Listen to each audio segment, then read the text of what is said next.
तापी जिले के उच्चल police station इलाके में चोरी की लकड़ी लेकर भाग रही इनोवा का पीछा करते हुए दर्दनाक एक्सीडेंट के मामले में पुलिस ने आरोपी नितेश भाई अशोक भाई वसावा गांव लिंबी निवासी आरोपी को हिरासत में ले लिया है। उच्चल पोलीस स्टेशन खाते दाखल थયેલ ડબલ ફેટલના ગુનામાં તાપી જિલ્લાના જે રેન્જ ફોરેસ્ટ ઓફિસર તાપી રેન્જના આરએફઓ શ્રી વિકાસ દેસાઈનું જે અવસાન થયેલું એ ગુનામાં ઇનોવા ચાલક જે આરોપી જે છે નિકેશભાઈ અશોકભાઈ વસાવા રહેઠાણ લીંબી ગામ તાલુકો ઉકાઈની ધરપકડ કરેલ છે અને તેની આગળની કાર્યવાહી ચાલુ છે તથા આ કેસની અંદર મુખ્ય આરોપી જે ફિલિપ વસાવા જેનું નામ ખુલેલું છે જે પલ્સર મોટરસાઇકલ દ્વારા આગળ પાયલોટિંગ કરી રહ્યો હતો અને એની હાલ તપાસ ચાલુ છે।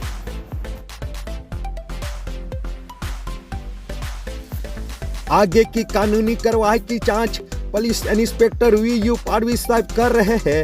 IHRPC news report Tapi. जय हिंद।